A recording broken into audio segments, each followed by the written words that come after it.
Hello friends, कैसे हैं आप सभी। आई होप आप सभी बहुत अच्छे होंगे, मस्त होंगे और खूब लगा करके अपनी पढ़ाई कर रहे होंगे। स्टार्ट करते हैं बिना देरी करते हुए आज का पेपर एनालिसिस। और फर्स्ट क्वेश्चन इज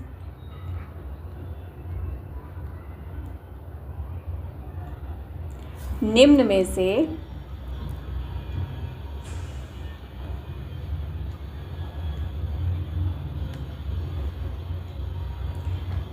से किस स्थान से वन्य सामुदायिक रेडियो केंद्र का संचालन नहीं किया जा रहा है।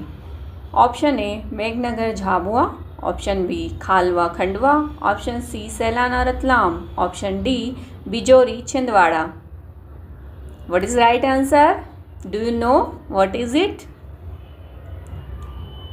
And our right answer is Sailana Ratlam, option C. नहीं पूछा है यहाँ पर। और next question is question number second. निम्नलिखित में से कौन सा क्लाउड कंप्यूटिंग का एक प्रमुख लाभ है? ऑप्शन ए बिजली की खपत में वृद्धि, ऑप्शन बी भौतिक संग्रहण पर निर्भरता, ऑप्शन सी वर्चुअलाइजेशन एवं बेहतर सर्वर उपयोगिता, ऑप्शन डी सीमित संसाधन पहुँच। What is right answer? Please comment it. And our right answer is option C, virtualization एवं बेहतर सर्वर उपयोगिता। किसका लाभ है? क्लाउड कंप्यूटिंग का। See our next question. कौन सा युग्म सुमेलित नहीं है? फाजिल मोहम्मद, गड़ा अम्बा पानी, option B Raja Bakhtawali Shahgarh, option C Raghunath Mandloi Barwani, option D Farjand Ali Dhar. Tell me what is right answer. Comment कीजिए, सही आंसर क्या होना चाहिए? ऑप्शन डी फरजंद अली धार।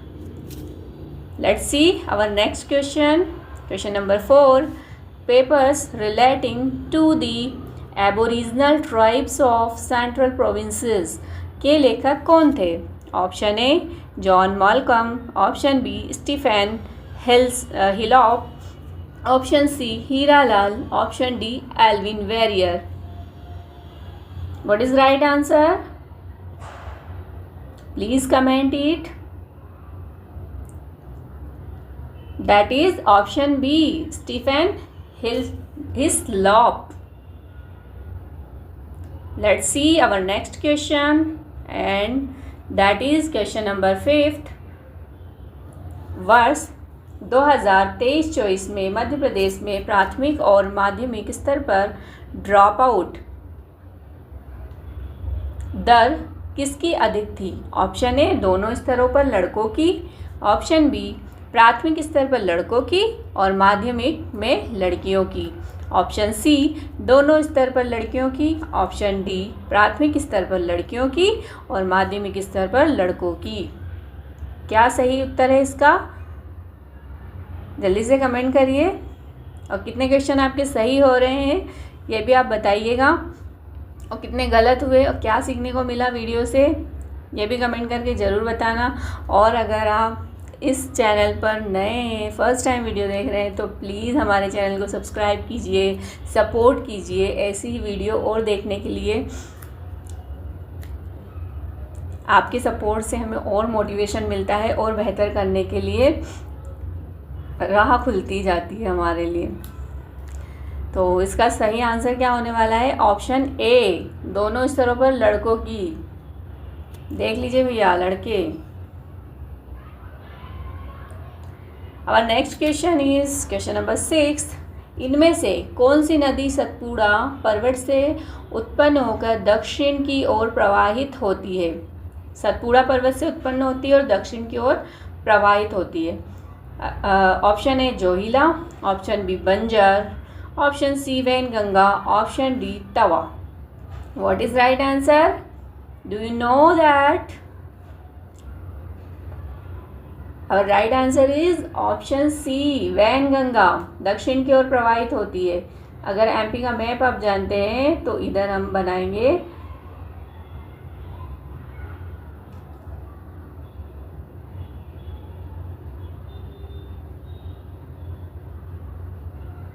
है ना, तो ये इस साइड से प्रवाहित होती है ना, तो यहाँ हो जाएगा वैनगंगा, इधर प्रवाहित होती है Wainganga. Our next question is question number 7. Kunwara मठ, जालपा देवी मंदिर दोनों ही किस एक स्थान पर स्थित है? Option A Jaso Satna, option B Udaygiri Vidisha, option C Kardameshwar Nath Hoshangabad, option D Ramvan Burhanpur. What is right answer? Do you know that?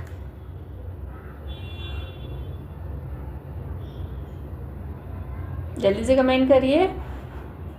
That is option A Jaso Satna. Let's see our next question, question number 8। Madhya Pradesh उच्च न्यायालय के प्रथम मुख्य न्यायाधीश कौन है? ऑप्शन ए माननीय न्यायमूर्ति पीवी दीक्षित, ऑप्शन बी माननीय न्यायमूर्ति जीपी भट्ट, ऑप्शन सी माननीय न्यायमूर्ति एम हिदायतुल्ला, ऑप्शन डी माननीय न्यायमूर्ति बिशंबर दयाल। क्या सही आंसर है इसका? कमेंट करिए।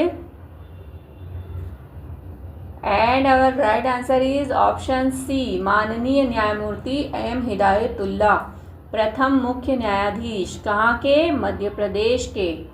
ठीक है, हाई कोर्ट के फर्स्ट जो न्यायाधीश थे वो कौन थे? एम हिदायतुल्ला। वर्तमान में कौन है ये भी आप कमेंट करके बताइए। Let's see our next question, question number 9। That is Madhya Pradesh के किस जनजातीय क्रांतिकारी का निधन आजीवन कारावास की सजा के दौरान अंडमान की जेल में हुआ? ऑप्शन ए क्रांतिकारी नवल शाह, ऑप्शन बी क्रांतिकारी निजाम शाह, ऑप्शन सी क्रांतिकारी भीमा नायक, ऑप्शन डी क्रांतिकारी रघुवीर सिंह मंडलोई। क्या राइट आंसर है इसका? कमेंट करिए। Our right answer is option C क्रांतिकारी Bhima Nayak. Our next question is question number 10। गुप्त संवत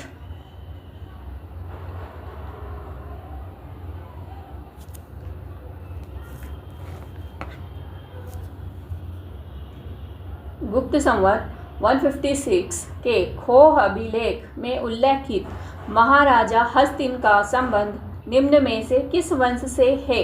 option A Uchchakalpa, option B Rajarshi Tulya, option C Parivrajaka, option D Nal. क्या राइट आंसर होना चाहिए इसका? कमेंट करिए। अब right answer is option C Parivrajaka. Let's see our next question, that is question number 11। Ramnagar शिलालेख के अनुसार गड़ा के गोंड राज्य का संस्थापक कौन था? इसके अनुसार पूछ रहा है, रामनगर शिलालेख के अनुसार गड़ा के गोंड राज्य का संस्थापक पूछा है, तो वो कौन है? Option A Yadav Rai, option B Hriday Shah, option C Sumer Singh, option D Veer Narayan. And our right answer is option A Yadav Rai. Let's see our next question, question number 12। भारतीय रेलवे रिपोर्ट 2023-24 के अनुसार रेलवे नेटवर्क की दृष्टि से मध्य प्रदेश का देश में कौन सा स्थान था? ऑप्शन ए छठवां, ऑप्शन बी तीसरा, ऑप्शन सी पांचवा, ऑप्शन डी चौथा।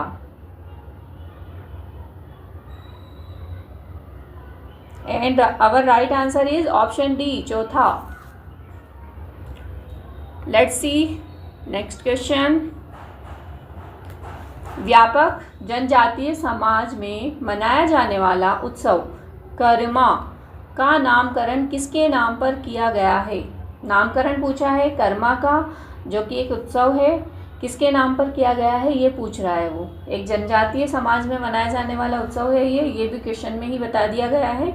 और इसके ऑप्शंस हमारे पास है। ऑप्शन ए देवी के नाम पर, ऑप्शन बी एक वृक्ष के नाम पर, ऑप्शन सी एक नदी के नाम पर, ऑप्शन डी उपरोक्त में से कोई नहीं। क्या आप जानते हैं सही आंसर क्या है इसका? कमेंट कीजिए। अब right answer is option B, एक वृक्ष के नाम पर। कर्मा का नामकरण किसके नाम पर किया गया है? एक वृक्ष के नाम पर, जो कि एक जनजातीय उत्सव है। क्वेश्चन नंबर 14, भारत के प्रधानमंत्री द्वारा दिनांक 19 जून 2025 को किस भारतीय शतरंज खिलाड़ी को लंदन में वर्ल्ड टीम ब्रिज प्रतियोगिता के सेमीफाइनल के दूसरे चरण में विश्व, कौन से चरण में? दूसरे चरण में विश्व की नंबर 1 खिलाड़ी होउ यिफान को हराने पर बधाई दी? यानी कि आयोग क्या कर रहा है, जो भी करंट अफेयर है उसका पूरा डिटेल बता रहा है आपको क्वेश्चन के अंदर ही। बस आपको ध्यान क्या रखना है, मेन हीरो या हीरोइन, मेन वो बंदा कौन है उसको ध्यान रखना है।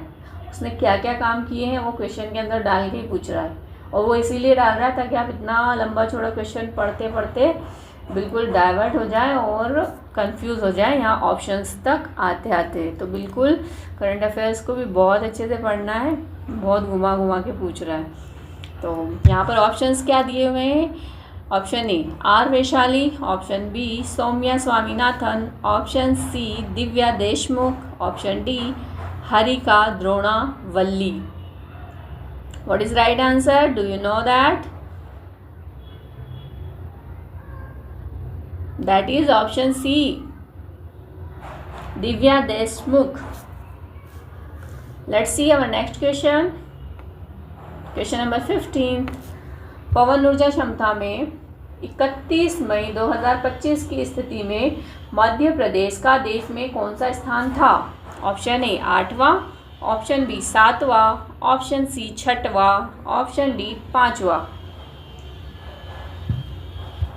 क्या राइट आंसर है इसका? कमेंट कीजिए। और ये 31 मई की डेट आपको पता है अभी बहुत चर्चा में चल रही है, किस लिए चल रही है वो भी आप कमेंट करके बताएंगे हमें। 2025 में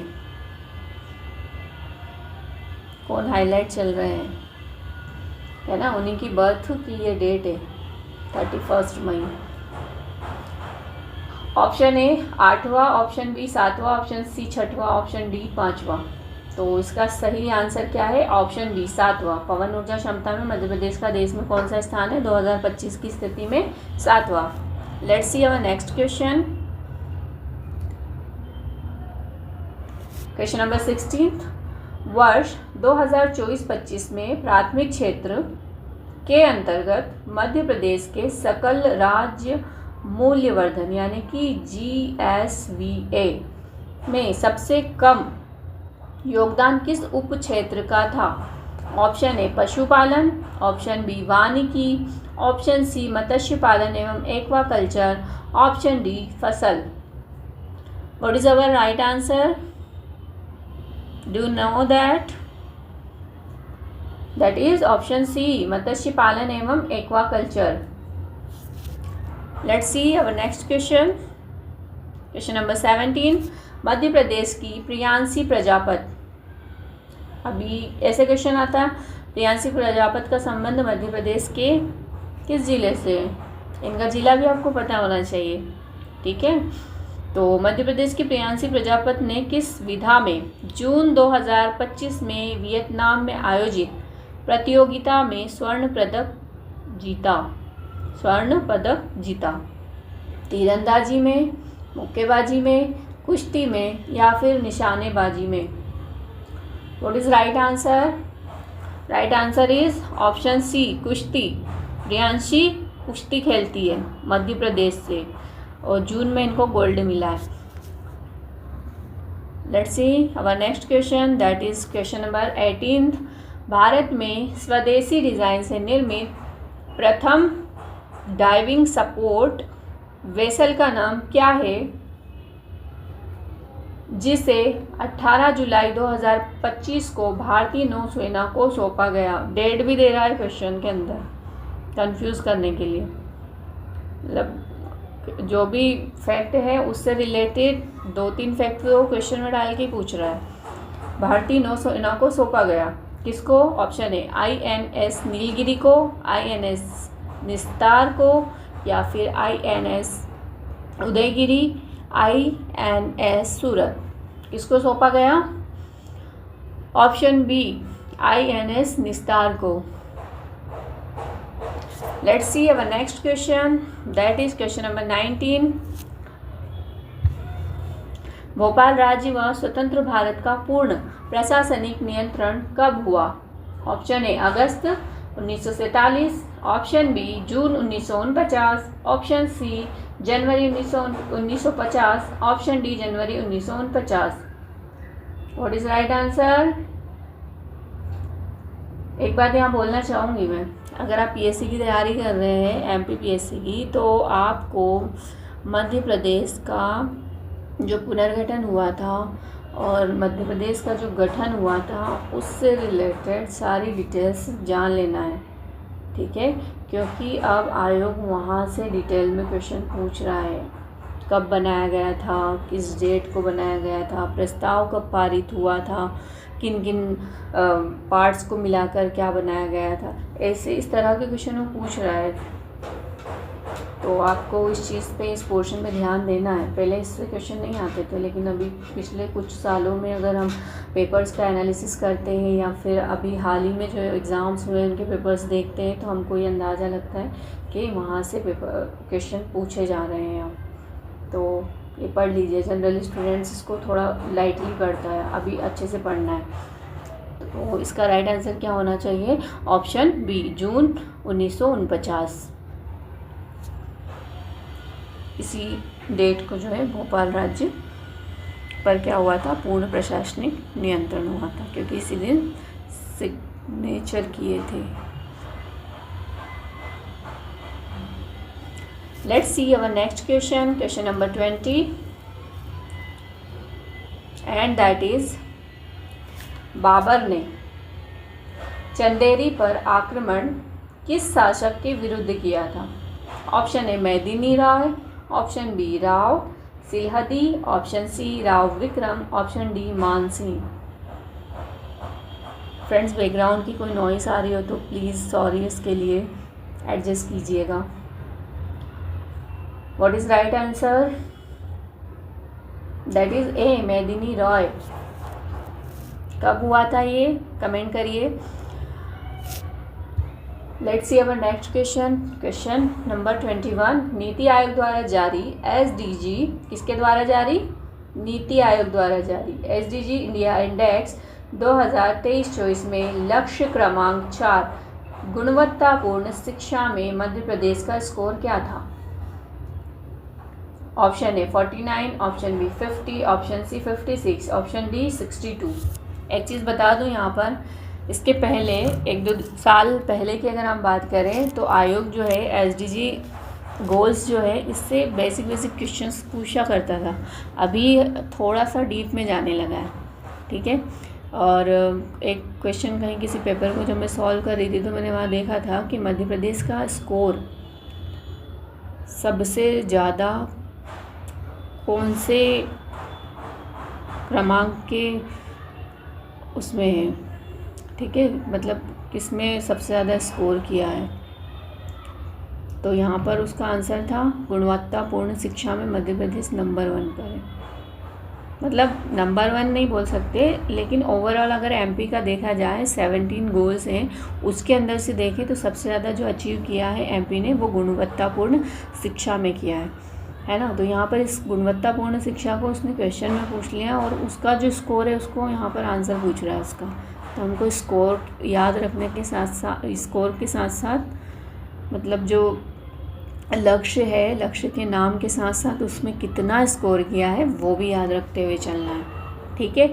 मेनली जो 1st, 2nd, 3rd, 4th और 5th मतलब इतनी रैंक के ओवरऑल में से देखिए कि सबसे ज़्यादा किस में, फिर किस में से, तो ऐसी कुछ आप उन चीज़ों का क्रमांक याद रख सकते हैं, उनका स्कोर याद रख सकते हैं, तो आपको हेल्प मिलेगी। और सबसे ज़्यादा इम्पॉर्टेंट ये इसीलिए हो जाता है क्योंकि ये ओवरऑल अगर 17 गोल्स में से देखें तो मध्य प्रदेश ने इसके अंदर सबसे ज़्यादा अचीव किया है, इसलिए इम्पोर्टेंट हो गया है। ठीक है, और जारी कौन करता है, तो नीति आयोग, क्वेश्चन में ही दे दिया उसने कि कौन जारी करता है SDG इंडिया इंडेक्स, तो नीति आयोग जारी करता है। तो इसका राइट आंसर क्या होना चाहिए, पता है आपको? इसका राइट आंसर है option A 49। Let's see our next question. Madhya Pradesh में ज्ञान मिशन को शुरू करने का मुख्य उद्देश्य क्या है? ऑप्शन ए निर्यात को बढ़ावा देना, ऑप्शन बी समावेशी और व्यापक विकास, ऑप्शन सी शहरी सौंदर्यीकरण, ऑप्शन डी प्रशासन में कटौती। What is right answer? Do you know that? That is option B, समावेशी और व्यापक विकास। Let's see our next question, question number 23, that is Madhya Pradesh में जनजातीय विकास खंडों की संख्या कितनी है? Option A 86, option B 89, option C 84, option D 80।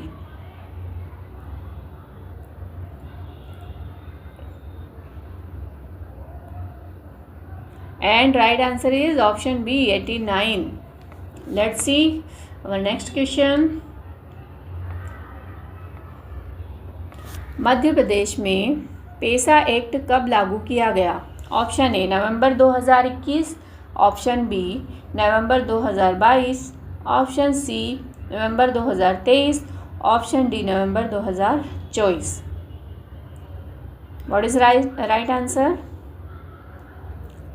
Option B नवंबर 2022। और किस अवसर पर ये लागू किया गया था, कमेंट करके आप बताइएगा, और किसके द्वारा किया गया था। अब next question is question number 25। वर्ष 2011 की जनगणना के अनुसार जनसंख्या के आकार की दृष्टि से मध्य प्रदेश में प्रथम 4 जिले कौन से थे? Option A Indore, Bhopal, Jabalpur, Gwalior, option B Indore, Bhopal, Jabalpur, Ujjain, option C Indore, Jabalpur, Sagar, Bhopal, option D Indore, Jabalpur, Bhopal, Rewa. यहाँ पे देखा है बच्चे क्या करते हैं, सबसे ज़्यादा किसका है, सबसे कम किसका है, वो याद कर लेते हैं। अब ऐसा नहीं करना है, कम से कम आपको 5 का सीक्वेंस पता होना चाहिए। यहाँ तो 4 का दिया हुआ है, लेकिन आपको क्या करना है, 5 पता होना चाहिए कि फर्स्ट पे कौन है, सेकंड पे कौन है, थर्ड पे कौन है, फोर्थ पे कौन है, फिफ्थ पे कौन है, ऐसे आपको पता होना चाहिए, तभी जाके आप इस तरह के क्वेश्चन सॉल्व कर पाएंगे। क्योंकि 2000 की जनगणना कितने सालों से पढ़ रहे हैं सब, ठीक है। ज़रूरी नहीं है कि आपने इसी साल पढ़ना शुरू किया, आपके पहले 2011 के बाद से कितने ही स्टूडेंट्स इसको पढ़ रहे हैं। तो थोड़ा सा मतलब बहुत बेसिक क्वेश्चन है, लेकिन ये थोड़ा सा बढ़ा के पूछ रहा है उसको। तो यहीं पर आके बच्चे क्या, अभी यहाँ देखो ऑप्शन ए और ऑप्शन बी सिमिलर है, एंड में यहाँ जा कर के कन्फ्यूज़न है। कॉमन सेंस से भी देखेंगे तो आंसर निकाल लेंगे, लेकिन हो सकता है किसी का इतना भी लेवल नहीं हो, बिल्कुल अभी 0 से स्टार्ट किया है, तो ऐसे स्टूडेंट्स यहाँ पर कंफ्यूज हो सकते हैं। तो उन्हीं को सारी चीज़ें ध्यान रखते हुए चलना है। तो यहाँ पर ये ऑप्शंस दिए हुए हैं, इसमें राइट आंसर क्या है कमेंट करिए आप। जनसंख्या के आकार की दृष्टि से पूछा है उसने, तो इसका राइट आंसर यहाँ पर है option C.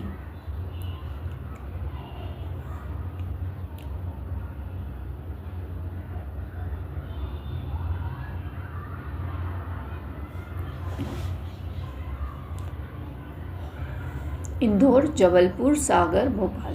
Okay, let's see our next question. Madhya Pradesh के जनजातीय क्षेत्र के विषय पर लिखित पुस्तक the highlands of central India के लेखक हैं। 2 पुस्तक यहाँ पर पूछ ली है उसने।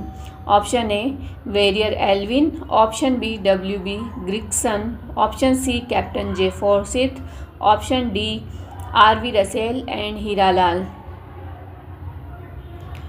And our right answer is Captain J. Forsyth. Let's see our next question, that is question number 27.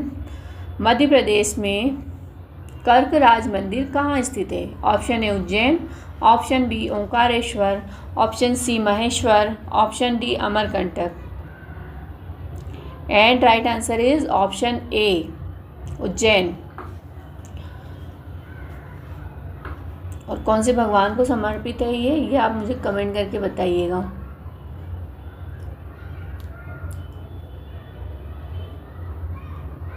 पहले ऐसा माना जाता था कि जहाँ ये मंदिर वर्तमान में स्थित है, कर्क रेखा वहीं से होकर के गुजरती थी, ऐसा माना जाता था। और अभी वर्तमान में अगर देखें तो उज्जैन का जो डोंगला गांव है वहाँ पर से होकर के ये गुजरती है कर्क रेखा। Let's see our next question. Question number 28। वर्ष 2023-24 में मध्य प्रदेश में सिंचाई के संबंध में इनमें से कौन सा कथन सही है? ऑप्शन ए, राज्य में सिंचाई के साधनों में कुएं एवं ट्यूबवेल शीर्ष पर है। ऑप्शन बी, राज्य में सिंचाई के साधनों में तालाब दूसरे स्थान पर है। ऑप्शन सी, राज्य में सिंचाई के साधनों में नहरों का चौथा स्थान है। ऑप्शन डी, डिंडोरी एवं अनूपपुर में शुद्ध सिंचित क्षेत्र का राज्य के औसत से अधिक है।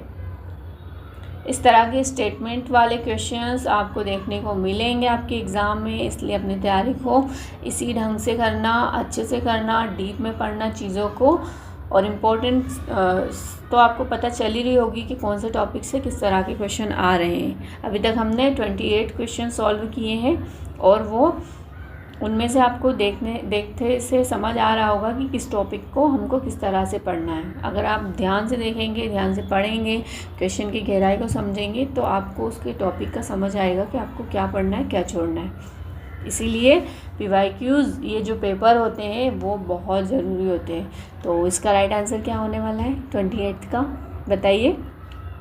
दैट इज़ ऑप्शन ए, राज्य में सिंचाई के साधनों में कुएं एवं ट्यूबवेल शीर्ष पर है। ये क्वेश्चन पहले भी आ चुका है लेकिन इस बार अलग ढंग से पूछा है ये। नेक्स्ट क्वेश्चन है हमारा 29 नंबर का।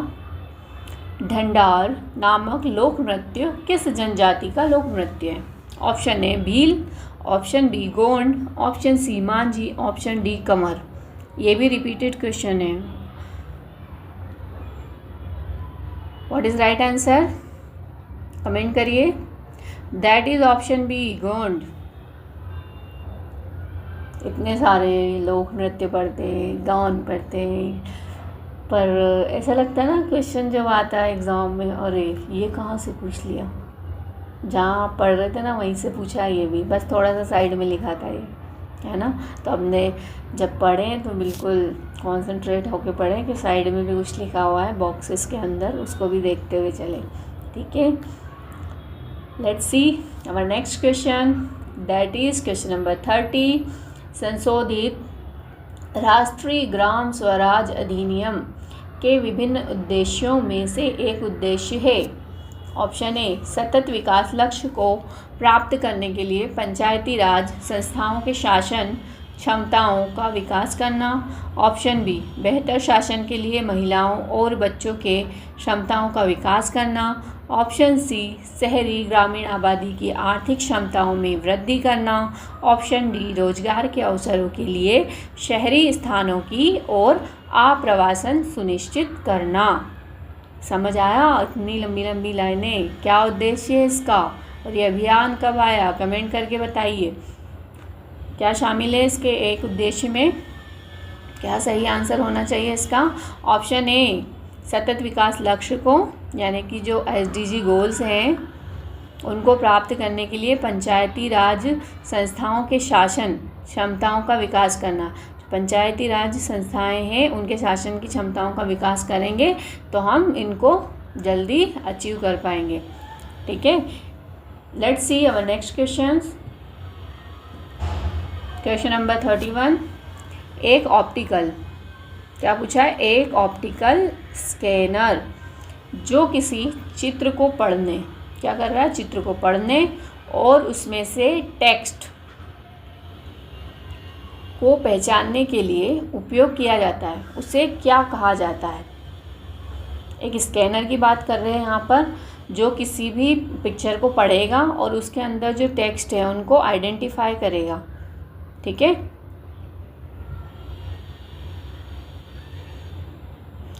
तो उसको यहाँ पर क्या बोला जाता है? तो ऑप्शन ए है ऑप्टिकल कैरेक्टर रिकॉग्नाइजेशन, OCR। ये जितने लिखे हुए ना ये सब इनके फुल फॉर्म हमको याद कर लेने हैं, ठीक है? ये सब ध्यान रखना है हमको। हाँ, तो ऑप्शंस क्या दिए हुए हैं? ऑप्शन ए हो गया, option B optical mark recognization OMR, magnetic ink character recognization MICR, option D bar code reader BCR। ठीक है, तो राइट आंसर क्या होना चाहिए इसका? राइट आंसर है option A optical character recognization OCR। हो सकता है आने वाली एग्ज़ाम में आयोग पूछ ले OCR का फुल फॉर्म क्या होता है, पूर्ण रूप क्या होता है, तो आपको पता होना चाहिए ऑप्टिकल कैरेक्टर रिकॉग्नाइजेशन। और आयोग ऐसा करता है, इस एग्ज़ाम का उसमें डालता है, उसका इसमें डालता है। ठीक है, तो ऐसे 2-4 क्वेश्चन आपको देखने को मिलेंगे अपने एग्ज़ाम में।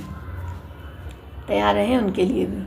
और उसके लिए तैयार कैसे हो सकते हैं? इन पेपर्स को देख करके और इनको रिवाइज कर करके। अगर ये क्वेश्चंस माइंड में आपको याद होंगे तो आप क्विकली सॉल्व कर पाएंगे इस तरह की क्वेश्चंस जब आप एग्ज़ाम में देखेंगे तो, और आपका टाइम भी बचेगा। Let's see our next question. Question number 32। Madhya Pradesh की 16वीं विधानसभा में महिला एवं बाल विकास मंत्री है। Option A Shrimati Krishna Gaur, option B Shrimati Pratima वागड़ी, option C Sushri Nirmala Bhuria, option D Shrimati Radha Singh. What is right answer? That is option C Sushri Nirmala Bhuria. Let's see our next question, that is question number 33। Printer का रिजोल्यूशन किस इकाई में मापा जाता है? भाई साहब देखो, option A DPI, option B PPI, option C PPM, option D KBS। हम क्या क्या पढ़ते हैं? कंप्यूटर पढ़ते हैं। आयोग क्या पूछ रहा है? किसी का ध्यान जाता है यहाँ पर? नहीं, हम पढ़ते हैं कंप्यूटर कब बना, कौन से सिस्टम्स का यूज़ किया गया, कौन सी पीढ़ी में क्या यूज़ किया गया, फलाना ढिमका, ये सॉफ्टवेयर, वो सॉफ्टवेयर, वो हार्डवेयर, मतलब इतनी सारी डिटेल्स हम पढ़ते हैं जब कंप्यूटर वाला पोर्शन पढ़ते हैं। और क्वेश्चन आयोग पूछता है तो इतना बिल्कुल अलग हटके पूछ लेगा और बहुत सिंपल सा। ठीक है, तो इस तरह की चीज़ों के लिए भी रेडी करना है। और उसके लिए रेडी कैसे होंगे? इस तरह के क्वेश्चन पेपर देख करके। ठीक है, तो वीडियो को लाइक नहीं किया है तो प्लीज़ लाइक करिए, ताकि मैं आने वाले टाइम में आपके लिए और बेहतर से बेहतर कर पाऊँ और अच्छे अच्छे वीडियोस में लेकर आऊँ। और सब्सक्राइब भी नहीं किया है तो प्लीज़ सब्सक्राइब कीजिए चैनल को। ठीक है, तो इसका राइट आंसर क्या होना है? कमेंट करिए। इसका राइट आंसर होगा ऑप्शन ए DPI। अब आपकी जिम्मेदारी है, आपका फ़र्ज़ है कि DPI का फुल फॉर्म आप देखेंगे, PPI का देखेंगे, PPM का देखेंगे और KBS का भी देखेंगे। ठीक है, sorry. Let's see our next question. Question number 34। अनुसूचित जाति जनजाति अत्याचार निवारण अधिनियम 1989 की किस धारा के अंतर्गत राज्य सरकार को विशेष न्यायालय स्थापित करने की शक्ति दी गई है? ये भी फेवरेट है आयोग का, याद रखना ये अधिनियम। ठीक है, ऑप्शन ए धारा 12, ऑप्शन बी धारा 14, ऑप्शन सी धारा 16, ऑप्शन डी धारा 18। What is right answer? Comment it. That is option B धारा 14। इसी के अंदर बात की गई है। और इस वाले अधिनियम में कितने चैप्टर हैं टोटल वो भी आप देख लेना। आई थिंक 5 चैप्टर है इसके अंदर, 5 अध्याय हैं। एक बार कंफर्म जरूर करना। Let's see our next question. Question number 35। Chandragupta Vikramaditya के सांची अभिलेख में देश का उल्लेख मिलता है। ऑप्शन ए सावंत दर्भ, ऑप्शन बी आम्र का दर्भ, ऑप्शन सी चैलक दर्भ, ऑप्शन डी बिल्हन दर्भ। What is right answer? History का क्वेश्चन। ऑप्शन बी आम्र का दर्भ। Let's see our next question.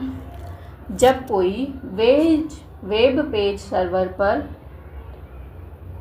नहीं मिलता है। क्या? जब कोई वेब पेज सर्वर पर जब कोई वेब पेज सर्वर पर नहीं मिलता है तो HTTP में कौन सा स्टेटस कोड लौटाया जाता है? Option A 404, option B 403, option C 304, option D 303। What is right answer? पढ़ा है आपने इसको तो कमेंट करिए। अब right answer is option A 404। एक बार HTTP का फुल फॉर्म भी पूछा है, www का भी पूछा है, www।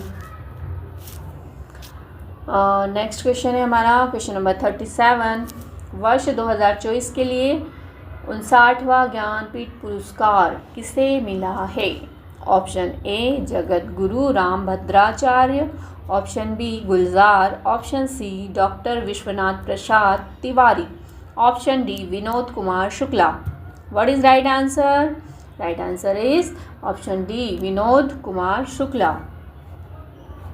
Let's see our next questions.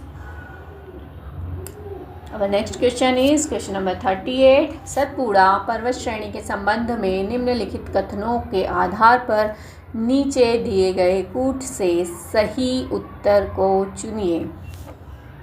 Satpura पर्वत श्रेणी, 2 क्वेश्चन आए यहाँ से। इसके पहले कौन सा देखा था हमने कि सतपुड़ा पर्वत श्रेणी से नदी उद्गमित होती है और दक्षिण की ओर प्रवाहित होती है। ऐसे ही कुछ क्वेश्चन था ना, इसी पेपर में हमने देखा है आगे, है ना। तो वो कौन सी थी? वैनगंगा। अभी सतपुड़ा से रिलेटेड यहाँ पर कथन दिए हुए हैं और उसमें से सही हमको चुनना है। तो पहला क्या है? सतपुड़ा के पश्चिमी भाग को राजपीपला पहाड़ियाँ भी कहा जाता है। पश्चिमी भाग यानी कि छोटू सा MP का मैप बनाते हैं अपन।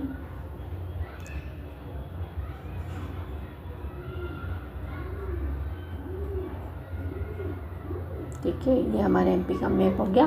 तो ये सतपुड़ा श्रेणी है हमारी। ठीक है, बोल रहा है पश्चिमी भाग, ये वाला भाग राजपीपला कहलाता है। ठीक है, और दूसरा बोल रहा है कि यहाँ के अधिकांश पहाड़ी क्षेत्र लगभग 900 मीटर ऊंचे हैं।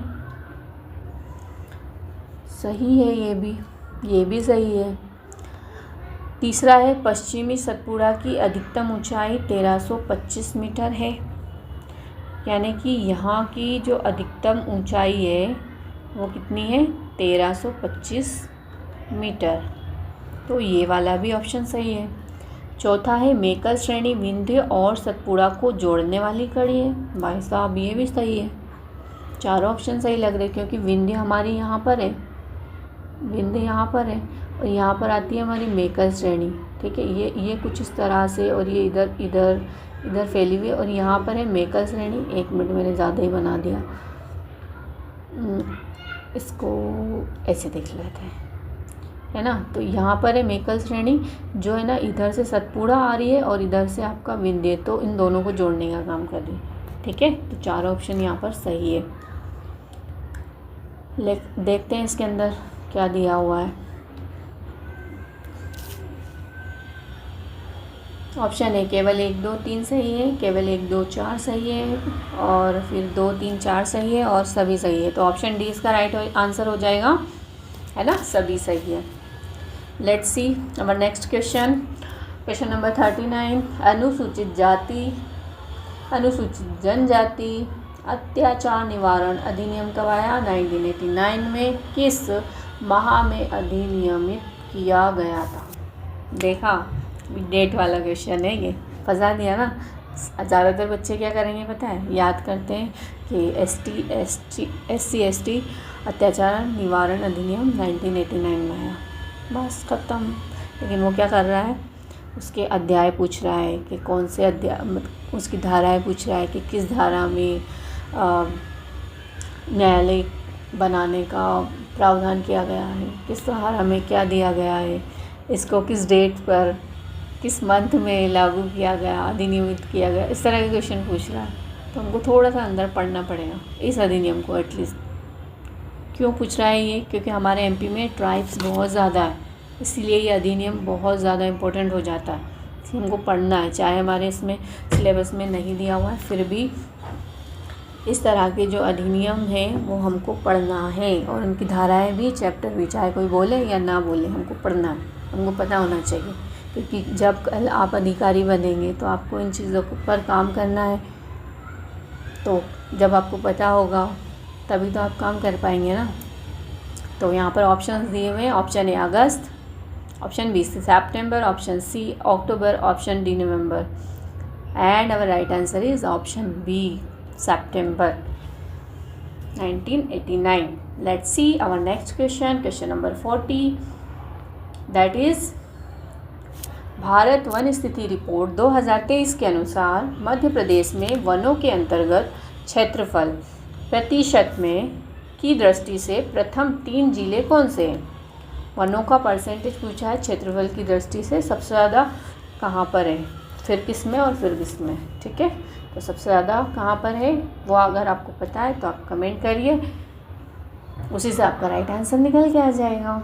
ऑप्शन ए है बालाघाट मंडला डिंडोरी, ऑप्शन बी है Umaria Balaghat Sheopur, option C Sheopur Mandla Balaghat, option D Dindori Umaria Balaghat. What is right answer? And right answer is option B Umaria Balaghat Sheopur. Let's see our next question, question number 41, कौन से दो सेंसर मोबाइल की डिस्प्ले को हमारे फ़ोन पकड़ने के तरीके के अनुसार खड़ा, वर्टिकल या लेटा, हॉरिजॉन्टल करने में मदद करता है। मतलब जितने स्टूडेंट्स हैं मैक्सिमम फ़ोन का यूज़ करते हैं, बहुत रेयरली होंगे, मतलब मैं बोल ही नहीं सकती फ़ोन का यूज़ नहीं कर रहा होगा इस लेवल की पढ़ाई करने के लिए। इतना मतलब किसी कॉम्पिटिटिव एग्ज़ाम की तैयारी कर रहा हो, उसके पास फ़ोन ना हो, फ़ोन का यूज़ ना कर रहा हो अपनी पढ़ाई में, या फिर ऐसे डेली लाइफ में भी तो हर कोई कर रहा है आजकल, तो बच्चे भी करते हैं। तो जब फ़ोन को अपन हाथ में लेते हैं, फ़ोन वर्टिकल हॉरिजॉन्टल होता है, तो उससे क्वेश्चन पूछ लिया आयोग ने, भाई उसको भी नहीं सोचा होगा किसी ने कि ये ऐसा कर रहा है तो इसके पीछे क्या कारण है, कौन काम कर रहा है इसके पीछे। चलिए आइए देखते हैं इसके ऑप्शंस क्या दिए हुए। ऑप्शन ए एक्सेलेरोमीटर और जायरोस्कोप, ऑप्शन बी एक्सेलेरोमीटर और proximity sensor, option C magnetometer और micro telescope, option D barometer और gyroscope. What is right answer? पता है तो कमेंट कीजिए। Right answer is option A accelerometer और जायरोस्कोप। ये दोनों काम करते हैं मोबाइल के रोटेशन के लिए, ठीक है। स्क्रीन जो रोटेट होती है ना, तो उसके पीछे काम करता है एक्सेलेरोमीटर और जायरोस्कोप। अब इनके बारे में थोड़ी सी डिटेल, थोड़ी सी, ज़्यादा नहीं, पढ़ लेना है हमको, ठीक है। ये नहीं तो इससे रिलेटेड कुछ तो पूछेगा। क्वेश्चन नंबर 42 देख लेते हैं। सुमेलित कीजिए, जिला दिया हुआ है एक और प्रस्तावित औद्योगिक क्षेत्र दिए हुए हैं। ऑप्शन ए है ग्वालियर सेमली काकड़, ऑप्शन बी मंदसौर मोहना मुरैना धार मवाई लालबाग। अब ये जो दिए हुए हैं कौन सा प्रस्तावित औद्योगिक क्षेत्र किस ज़िले के अंतर्गत आता है, उनकी जोड़ियां हमको मिलाना है और हमारे राइट आंसर पर हमको पहुंचना है, ठीक है। तो यहाँ पर देखते हैं हम, ग्वालियर मोहना ग्वालियर में ये हो जाएगा, उसके बाद मंदसौर सेमली काकड़ आ जाएगा इसमें, और मुरैना मवाई हो जाएगा, और धार लालबाग हो जाएगा। तो 2 1 3 4 कहाँ पर है? 2 2 1 3 4, ऑप्शन सी यहाँ पर राइट आंसर हमारा हो जाएगा।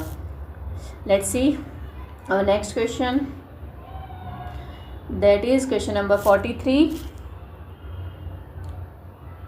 वर्ष 2020-21 में मध्य प्रदेश में ज्वार उत्पादन के संबंध में निम्नलिखित में से कौन सा कथन सही है? ऑप्शन ए प्रदेश का ज्वार के उत्पादन में देश में 3रा स्थान है, ऑप्शन बी प्रदेश का ज्वार के उत्पादन में 5वां स्थान है, 3रा है 5वां है, ऑप्शन सी में राज्य में सबसे अधिक उत्पादन डिंडोरी जिले में हुआ है, या फिर ऑप्शन डी राज्य में भिंड एवं ग्वालियर प्रमुख उत्पादक जिलों में से थे।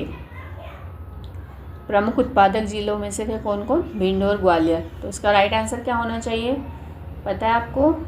तो कमेंट करिए।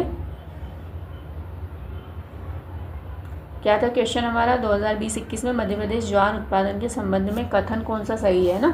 तो यहाँ पर कथन सही कौन सा हो जाएगा? ऑप्शन डी, राज्य में भिंड और ग्वालियर प्रमुख उत्पादक जिलों में से थे। ठीक है, उस टाइम पर। अभी करंट में क्या सिचुएशन है, ये आपकी जिम्मेदारी, आपका कर्तव्य बनता है कि आप उसको देख लें। Okay, let's see our next question. Question number 44, Gond जनजाति द्वारा मनाया जाने वाला मेघनाद पर्व किस हिंदी माह में मनाया जाता है? हम याद करते हैं मेघनाद पर्व कौन सी जनजाति मनाती है? गोंड जनजाति मनाती है। आयोग पूछ रहा है किस माह में मनाती है, वो माह भी कौन सा वाला? हिंदी वाला। पढ़ो, उठो, सोते मत रहो। सोच रहे हो कि अभी टाइम है, 1 महीना एक्स्ट्रा मिल गया है, कुछ नहीं मिला है। पढ़ो, जल्दी उठो सुबह, और कोशिश करो कि सुबह वाला जो अपना मॉर्निंग वाला पोर्शन है ना, उसमें पढ़ने का जो एटलीस्ट काम है ना, वो ख़त्म कर लो। बाकी वीडियो देखना है, MCQ सॉल्व करना है, वो बाद में करते रहो थोड़ा थोड़ा करके। ठीक है, रिवीज़न और नया पढ़ना दोनों, ये 2 काम तो आप मॉर्निंग में ख़त्म कर दो, दुनिया उठे उसके पहले। ठीक है, हाँ। तो इसके ऑप्शंस क्या दिए हुए हैं? ऑप्शन ए क्वार, ऑप्शन बी ज्येष्ठ, ऑप्शन सी सावन, ऑप्शन डी फाल्गुन। कब मनाया जाता है ये? कमेंट करिए। ऑप्शन डी इसका राइट आंसर है, फाल्गुन माह में मनाया जाता है ये। Let's see next question. Question number 45 number का क्वेश्चन है ये। मध्य प्रदेश में शीत ऋतु के संबंध में इनमें से कौन सा कथन सही है? ऑप्शन ए जनवरी में निम्न वायुदाब होता है, ऑप्शन बी दिसंबर में निम्न वायुदाब होता है, ऑप्शन सी जनवरी में उच्च वायुदाब होता है, ऑप्शन डी इस ऋतु में रातें छोटी होती है। भाई साहब, आयोग आपको कंफ्यूज करने के लिए इस तरह के क्वेश्चन पूछेगा, तैयार रहें उसके लिए, है ना। ऋतु हम पढ़ते हैं, इस टाइम पे ये ऋतु आती है ऐसा ऐसा, तो उसने मिक्स करके क्वेश्चन पूछा है। आप लोगों को अगर एक क्वेश्चन, एक कॉन्सेप्ट अगर पता होगा ना कि टेम्परेचर हाई होता है, ठीक है, ये एक अगर कॉन्सेप्ट आपको पता होगा ना, तो ये इजीली कर ले जाओगे, नहीं तो लाइनें पढ़ते पढ़ते कंफ्यूज हो जाओगे। टेम्परेचर हाई है तो प्रेशर क्या होगा? लो होगा। ठीक है, अब यहाँ पे पूछ रहा है शीत ऋतु, तो शीत ऋतु में टेम्परेचर तो कम होता है। ठीक है, टेम्परेचर तो कम होता है, तो फिर प्रेशर क्या हो जाएगा? हाई हो जाएगा। ठीक है, ये देख लिया। अब यहाँ पर क्या है? जनवरी में निम्न वायुदाब होता है, लो प्रेशर होता है। प्रेशर लो तो टेम्परेचर हाई, यानी कि गर्मी होती है जनवरी में हमारे यहाँ पर? बिल्कुल नहीं होती है, तो ये गलत हो जाएगा। बी देखते हैं। दिसंबर में निम्न वायुदाब होता है, दिसंबर में भी सर्दी होती है हमारे यहाँ पर, ये वाली कंडीशन लागू हो रही है यहाँ भी, तो ये भी गलत हो जाएगा। देखते हैं, जनवरी में उच्च वायुदाब होता है, प्रेशर हाई होता है, तो टेम्परेचर कम होता है, यानी कि टेम्परेचर कम यानी कि क्या? सर्दी। तो ये वाला कॉन्सेप्ट फार्मूला काम कर रहा है, यानी कि ये सही है। और ऑप्शन डी बोल रहा है कि इस ऋतु में रातें छोटी होती है, तो बिल्कुल ऐसा नहीं होता है, रातें लंबी होती है। ठीक है, दिन छोटे होते हैं, रातें लंबी होती है सर्दियों की, और गर्मियों के दिन बड़े होते हैं, रातें छोटी होती हैं। ओके, तो इस तरह से हम सॉल्व कर पाएंगे इस तरह के क्वेश्चंस को। तो कॉन्सेप्ट भी क्लियर करते चलें साथ साथ अपने। क्या है इसका right answer? Option C. Let's see our next question. Question number 46, that is Kunwar Chain Singh का संबंध मध्य प्रदेश की किस रियासत से था? कुंवर चैन सिंह हर कोई जानता है इनको। Option A Dhar, option B Narsinghgarh, option C Raghavgarh, option D Rajgarh. कहाँ के थे हमारे प्रथम स्वतंत्रता सेनानी शहीद कुंवर चैन सिंह? ऑप्शन बी नरसिंहगढ़ के थे ये। इनका समाधि स्थल कहाँ पर है? सीहोर में। Let's see our next question. Question number 47, Chaturbhuj नाला प्रागैतिहासिक शैल चित्र स्थल। बता दिया उसने कि चतुर्भुज नाला है जो प्रागैतिहासिक काल का है, और प्राग ऐतिहासिक शैलचित्र स्थल है। ठीक है, और 2 चीज़ें उसने बता दी यहाँ पर, लेकिन वो पूछ रहा है कि उसका जिला किस जिले में स्थित है ना। मैं रिपीट कर देती हूँ, चतुर्भुज नाला प्राग ऐतिहासिक शैलचित्र स्थल किस जिले में स्थित है। Option A Dhar, option B Betul, option C Mandsaur, option D Anuppur. What is right answer? That is option C Mandsaur.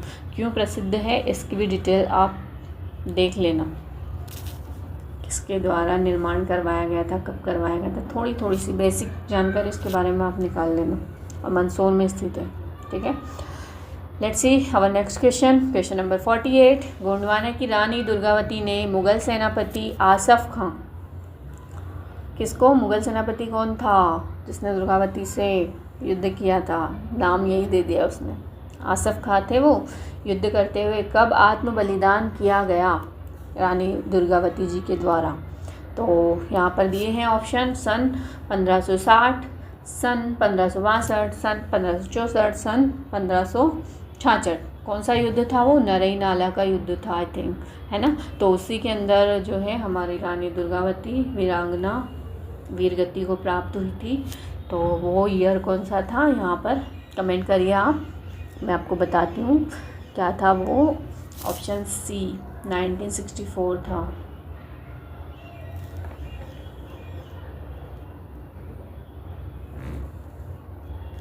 Let's see अब next question, question number 49। That is, ये आपके यूनिट 7 का क्वेश्चन है। अगर आप MPPSC प्रीलिम्स की तैयारी कर रहे हैं, सिलेबस देखा है, तो यूनिट 7 का क्वेश्चन है ये।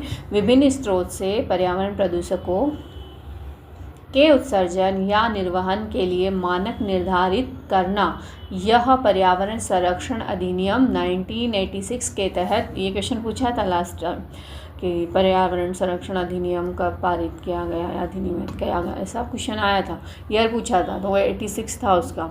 अभी यहाँ पे उसने क्वेश्चन में दे दिया है, तो उसके तहत की सामान्य शक्तियों के अंतर्गत आता है, तो कहीं ना कहीं उससे जोड़ करके क्वेश्चन पूछा है। तो कौन करता है वो? राज्य सरकार करती है, केंद्र सरकार, स्थानीय सरकार, या फिर NGT करता है, राष्ट्रीय हरित न्यायाधिकरण। कौन करता है? तो केंद्र सरकार करती है। ऑप्शन बी इसका राइट आंसर है। Let's see our next question and last question of this paper. Question number 50। Padmashri पुरस्कार से 2025 में सम्मानित मध्य प्रदेश के किस साहित्यकार ने निमाड़ी शब्दकोश और व्याकरण तैयार किया है? Option A Shri Bhairu Singh Chauhan, option B Shri Jagdish Joshila, option C Shri Harchandan Singh Bhatti, option D Shri Budhendra Kumar Jain. और इसका आंसर तो आई थिंक सभी को पता होगा, जल्दी से कमेंट करिए, ये मैं आपके लिए छोड़ती हूँ। ठीक है, तो कैसी लगी दोस्तों आज की क्लास? प्लीज़ लाइक कीजिए, और फर्स्ट टाइम आए हैं चैनल पर तो सब्सक्राइब कर लीजिए। और MPPSC की तैयारी कर रहे हैं, MP की किसी एग्ज़ाम की तैयारी कर रहे हैं जिसके अंदर आपका MPGK पूछा जाता है, कंप्यूटर पूछा जाता है, करंट अफेयर पूछा जाता है, तो उन सभी के लिए आपको MPPSC के previous year question paper solve करना चाहिए। काफ़ी बेहतर आप अपनी तैयारी उनके आधार पर कर सकते हैं। और प्लस आपका सिलेबस आपके साथ होना चाहिए, और सिलेबस की लाइन उठाइए, PYQs उठाइए, और उसके बाद पढ़ना स्टार्ट करिए। काफ़ी रास्ता है जो आपको, मतलब अगर बिना इसके करेंगे तो बहुत सारे रास्ते दिखेंगे आपको अपनी मंजिल तक जाने के लिए, और फिर आप डाइवर्ट हो जाओगे और 2-4 साल आपके ख़राब हो जाएंगे। अगर अपना समय बचाना है तो इन पेपर को सॉल्व करने में अपना टाइम इन्वेस्ट करिए। साथ ही जो अपना सिलेबस है उसकी लाइन, हर एक लाइन को आप याद करने में अपना समय लगाइए, ताकि आप जो है कम समय में अपना जो भी पद है वहाँ तक पहुँच सकें। चैनल पर आप बने रहिए, लगातार वीडियोस देखिए, और ये वीडियोस आपको पसंद आ रही है तो लाइक करिए, कमेंट करिए, कुछ क्वेरीज़ हैं तो कमेंट करके पूछिए। और आने वाले टाइम में आप किस एग्ज़ाम की प्रिपरेशन कर रहे हैं या करने वाले हैं, और किस तरह की वीडियो आपको चाहिए, कौन सी एग्ज़ाम के आपको PYQs के पेपर चाहिए, तो मैं उसके ऊपर वीडियो लेकर आऊँगी। सॉरी। तो मिलते हैं नेक्स्ट वीडियो में, और मॉर्निंग में हम लोग लाइव स्टडी कर ही रहे हैं, अगर आप भी कंसिस्टेंसी अपनी मेंटेन करना चाहते हैं तो आकर हमारे साथ जुड़ सकते हैं और अपना अपना पढ़ सकते हैं बिना किसी को डिस्टर्ब किए हुए। तो उससे मुझे भी बहुत अच्छा लग रहा है, मैं भी अपना बिल्कुल कंसिस्टेंसी के साथ पढ़ पा रही हूँ। मॉर्निंग में भी पढ़ाई हो जाती है तो बहुत अच्छा लगता है ना। बाकी का दिन दूसरे किसी काम के लिए मेरे पास रह जाता है कि मैं उस टाइम में दूसरे काम कर लूँ। इसके पहले जब मैं नहीं उठ पाती थी तो पूरा दिन ऐसा लगता था ना, घर के काम भी होते हैं और फिर पढ़ाई, बच्चों को भी देखना, तो सब इतना होच पोच हो जाता है ना, मैं परेशान हो जाती थी। लेकिन जब से जल्दी उठने लगी ना, मेरी पढ़ाई सुबह ही हो जाती है, सब फिनिश, है ना। और काम बाकी बीच बीच में जो थोड़े थोड़े से गैप लेते हैं उसमें करते रहते हैं, काम भी होता रहता है, पढ़ाई भी हो जाती है। तो अच्छा लग रहा है ऑनलाइन लाइव पढ़ते हुए। और सपोर्ट कीजिए दोस्तों चैनल को। मिलते हैं नेक्स्ट वीडियो में। ध्यान रखिए सबसे ज़्यादा अपनी सेहत का। अगर आप अच्छे रहेंगे, ठीक रहेंगे, स्वस्थ रहेंगे तो अच्छे से पढ़ पाएंगे। ठीक है, टेक केयर, बाय बाय।